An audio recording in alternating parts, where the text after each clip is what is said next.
Hold on. I know you got soul.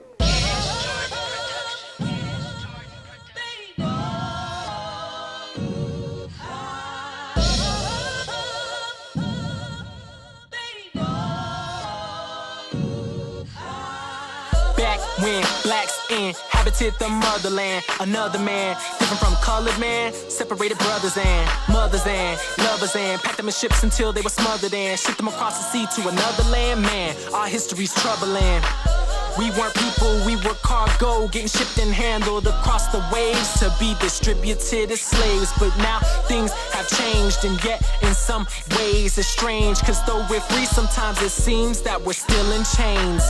When they used to separate our families, it seemed like such a disturbance, but nowadays it's a normal occurrence. How can a black man engulf the greatness when he's planting his seeds, but it ain't guaranteed that they'll be cultivated?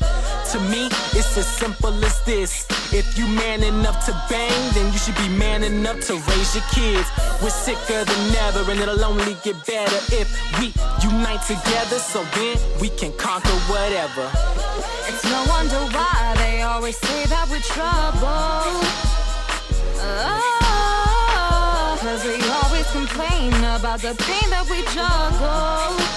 Yeah, yeah, yeah. Instead of trying to unite, we always fight and we scuffle, dragging our feet in the shuffle through puddles, lost in the hustle and bustle, caught in the struggle. They say in order to survive, you try to adapt to your habitat, but sometimes your habitat's where you develop bad habits at. It must be hard keeping your guard up in neighborhoods where the negative influence for the students outweigh the good. The slugs spray rapid and the thugs stay trapping. Some folks feel trapped in cause they try to leave but then get sucked back in. The main role models for the black peeps are MCs and athletes. So if you don't rhyme over fat beats, a ball like Sean Bradley, well, then you're considered a black sheep. On the real though, tell me how we're supposed to have hope, man, when you ask the kids in the hood who they wanna be like and they all point to the dope man. I'm like, you gotta be joking. I feel bad for the curious child. Everybody trying to think like Doughboy when we need people like Furious Styles. It's demoralizing when our people in power socializing can criticize the negativity, but instead they decide to glorify it. We're sicker than ever, and it'll only get better if we unite together, so then we can conquer whatever. It's no wonder why they always say that we're trouble. Oh, cause we always complain about the pain that we juggle.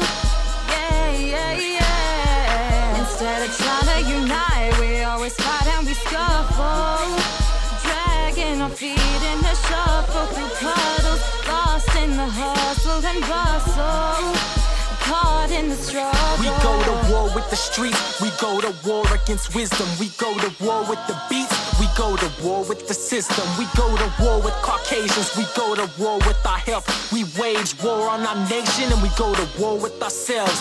Well, one of the problems we're facing is we've been acting complacent ever since Obama started leading our nation. Instead of clapping and napping and acting stagnant, we need to improve our negative situations like education, cause we're still stuck in a state of mind from the past when we thought it was lame to have brains and we sat in the back of the class. But now it's time to react, cause the future's in our grasp, and if we don't take it with our own hands, then we'll never advance. Our ancestors were royal, and we too would enjoy these spoils if we didn't constantly toil with turmoil. We're sicker than ever, and it'll only get better if we unite together, so then we can conquer whatever. It's no wonder why they always say that we're trouble. Oh, cause we always complain about the pain that we juggle. Yeah, yeah, yeah. Instead of trying to unite, we always fight and we scuffle, dragging our feet in the shuffle through puddles, lost in the hustle and bustle, caught in the struggle.